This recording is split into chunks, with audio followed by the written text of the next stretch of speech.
The reading is taken from the Gospel of Luke, chapter 24, verses 1 to 12.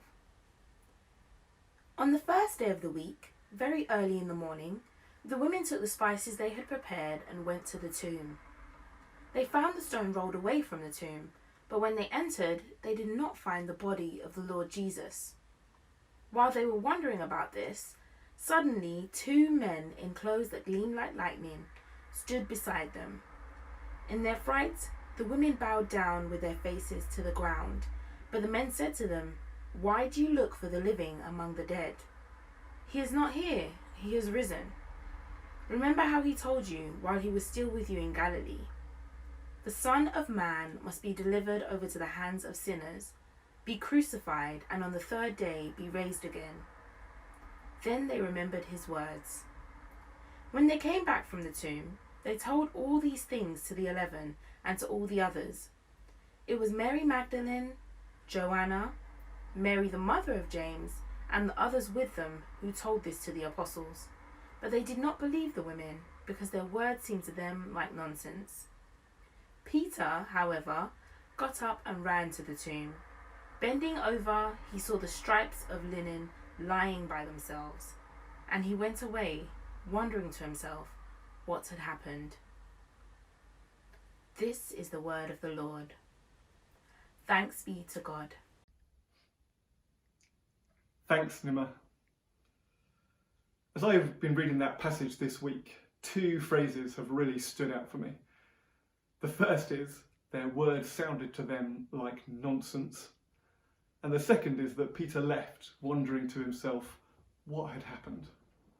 I don't know about you, but I've spent much of the last few weeks wondering, what is happening? Each time I turn on the news, I wonder, what is happening? Each time I sit down with my kids to try and teach them fractions or fronted adverbials, I wonder, what is happening? Each time I record one of these sermons or video updates, I wonder, what is happening? I can only presume that you wonder the same as you watch them. Each time I receive a phone call telling me that someone I love has died or is ill, I wonder, what is happening?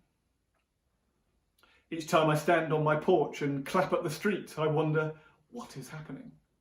The whole world has turned upside down. It's not the same world that it was a month ago.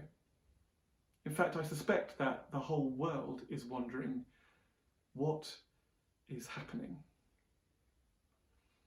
Well, I don't have all the answers, and as Christians, we don't have all the answers.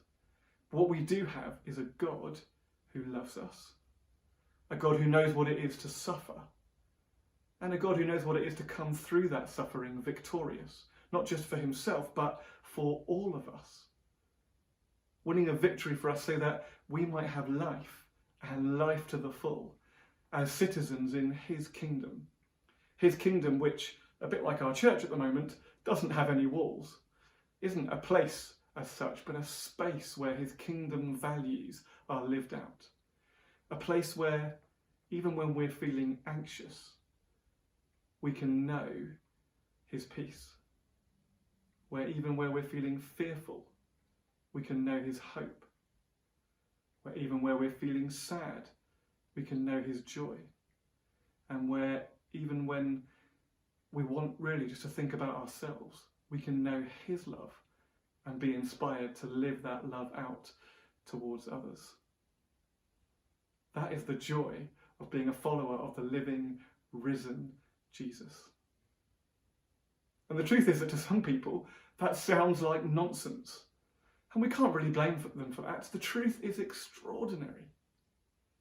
But it is reassuring to know that we're not the only people who people have thought nonsensical. As Mary and Joanna and the others returned on that very first Easter day from the tomb where Jesus was meant to be dead and buried, but where he definitely was neither dead nor buried, and where the tomb was empty, they came back to tell this to the disciples, who of all the people in the world should have known what might be coming. But the disciples thought that the words of the women sounded like nonsense. Flim-flam, eyewash, twaddle, humbug, gibberish, codswallop and balderdash. I've really enjoyed looking up those words this week. They thought it was absolute nonsense. Except for one of them, Peter. Peter, who took a risk. He was a bit of a risk taker. He was the one who stepped out of the boat to walk on water. He took a risk and he ran to the tomb, where he discovered that everything that the women said was true, that Jesus was alive.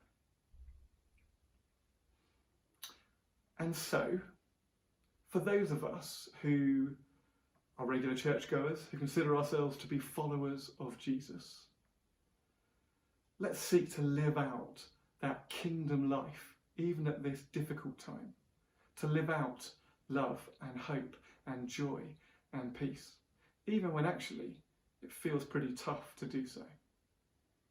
Some people might think it's nonsense, but others won't. And if you're someone who wouldn't describe yourself as a follower of Jesus, I'd love to encourage you to be like Peter and take a risk and find out more. A bit later in our service, we'll be talking about an Alpha course that we're going to be running starting this week, which will be a great chance for you to discover something more about this wonderful Jesus who we're talking about today. So, this Easter time, let's live as followers of a living, risen Jesus, living life and life to the full. And if that's nonsense, I'm in. Amen.